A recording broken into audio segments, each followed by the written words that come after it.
நம்ம வெங்கட் பிரபுடைய இயக்கத்துல விஜய் சார் நடிப்புல கடந்த ஒரு ஆண்டுகளுக்கு மேலாக உருவகத்துல இருந்த கோட் திரைப்படம் பாத்தீங்கன்னா கடந்த செப்டம்பர் 5ஆம் தேதி உலகம் முழுக்கவே வெளியாகி இருக்கு. இந்த படத்துல விஜய் சாரோடு பிரசாந்த் பிரபுதேவா, மீனாட்சி சௌத்ரி மற்றும் ஸ்னேகா உள்ளிட்ட பல பிரபலங்கள் நடிச்சிருக்காங்க.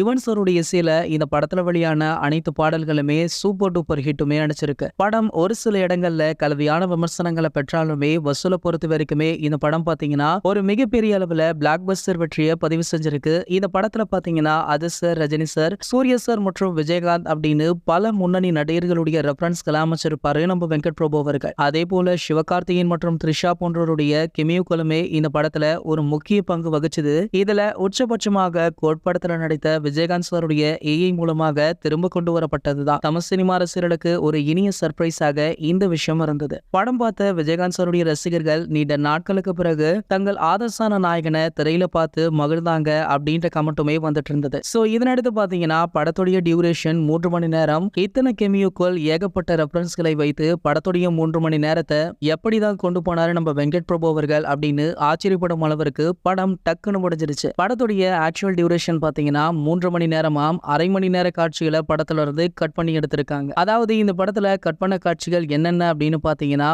விஜய் அவர்களும் சிவகார்த்திகேயனுக்கும் உள்ள முக்கிய காட்சிகளை கட் பண்ணி எடுத்துட்டாங்களாம். மேலும் ஒரு பாடல் காட்சிகளை கட் பண்ணி உள்ளதாக தற்போது தகவலுமே வெளியாகி இருக்கு. இந்த படம் ஓடிடில ரிலீஸ் ஆகும்போது கண்டிப்பாக 3 மணி நேர டியூரேஷனுடன் தான் வெளியாகும் அப்படின்ற தகவலுமே தற்போது கிடைச்சிருக்கு. இது போன்ற சினிமா செய்திகளை பத்தி நீங்க உடனே தெரிஞ்சுக்க நம்மளுடைய தளபதி 360 அப்படின்ற நம்ம சேனலை சப்ஸ்கிரைப் பண்ணிட்டு பக்கத்துல உள்ள பெல் ஐகானை கிளிக் பண்ணுங்க.